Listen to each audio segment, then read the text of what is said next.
Questions? Mike, if you can, obviously that last series, big fourth down play, what were you guys looking for? Obviously a play that would determine the outcome of the game. I mean, obviously, we knew the coverage. We've been there before. Kind of a third and 13 type of deal. We sent a lot of guys vertical. Just kind of a little bit of a misunderstanding on that sideline, whether he's going to go or come back. But at the end of the day, it's my job to put the ball in a spot where you can catch it. But obviously it's on us as an offense. We know that we're confident in those situations. How tough is it for the game to end this way? You guys have some momentum, you're driving, chance to tie it up. Yeah, it sucks. It should never be this way. We practice like champions since it's been January. We prepare for these type of situations. We were not tired out there. We were prepared. But at the end of the day, we don't lose to these guys. 2-2 against them now, and every single time we lose, it never feels right. So on that bus home, next time this team, these young guys come down there, they'll get it done down here. The next year, we'll get it done. Can you guys just both talk about what kind of an emotional roller coaster it's been 3 weeks to lose a game and then win another one and come back and have this happen?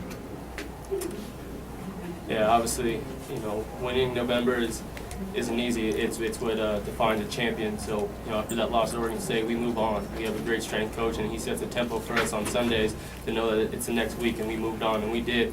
But, they were the better team today. They made more plays than we did. We turned the ball over. It's unacceptable as a quarterback to turn the ball over, especially in the fourth quarter. But it doesn't matter. Week to week, we're ready, and we didn't break the rock this week. Damaris, what were they doing on the ground that might have confused you guys in the second half? Nick Wilson, obviously, a big game. When the ball spurred back and went out, that kind of hurt us a lot because he was very, very good up in the run, support up on the edge. So basically, they just kind of took advantage of that.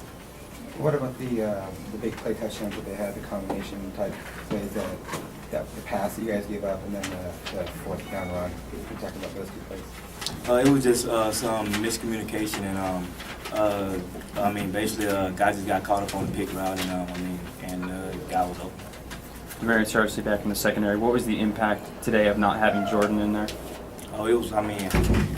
James played very, very well, but just the Jordan and his leadership, they're just something totally different. But James played very, very well today. With just the bowl game remaining, could both of you give an evaluation of how you thought the regular season went? 9-3. At the end of the day, we have more wins than losses in the column, so it's a winning season. But our expectations are 15-0.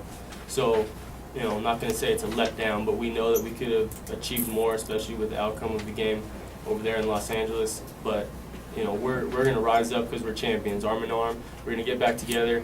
Come Sunday, we'll make good decisions for the next couple of weeks as a team because that's how we're trained. And we're going to come back and whatever bowl game we are, we're going to be blessed that we're going to be able to have an opportunity to go to a bowl game, and we're going to go get that 10th win for the seniors. Mike, obviously a very tough feeling right now. As you reflect very quickly, how many points do you think the offense left on the field today? Our expectations every time we touch the ball that we're gonna go score, and so it's tough to think. Obviously, they made some plays on defense. there's scholarship guys over there too making plays, but at the end of the day, it's all about not turning the football over. So, if we don't do that, we probably could have had 21 points or more. But credit to their defense for stopping us. But we know that it's unacceptable to not put more points on the board. Mike, you talked about getting that 10th win for the seniors. Just tell us how you feel for the seniors that are not going to get another shot at this rivalry. Yeah, it's the ultimate bitter taste in your mouth for the rest of your lives. You want to create memories, especially down here, winning in dramatic fashion. But I know that those guys, when they leave now, they're looking to the next Sun Devil team to beat these guys, and that's our job moving on forward.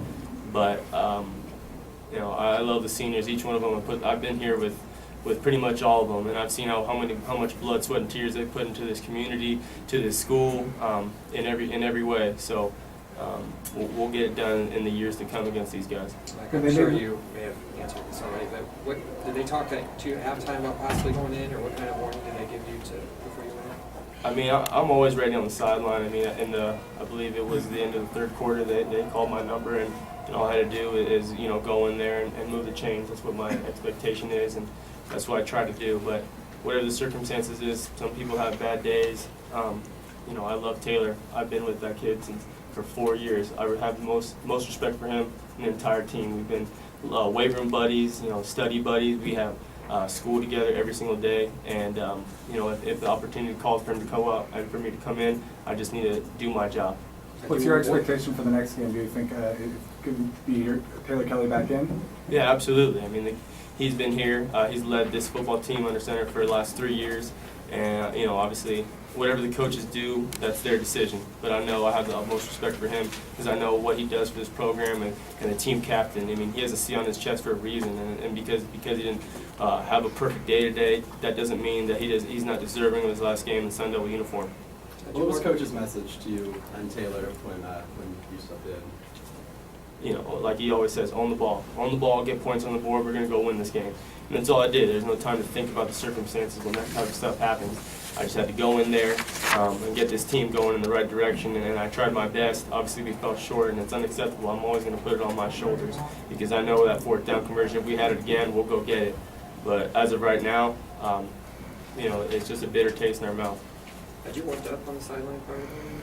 What's that? Had you warmed up on the sideline part? Yeah, briefly. I mean, it doesn't really matter at the end of the day. You know, once you get in there, your adrenaline gets going and you're warm. Anything else? Thank you.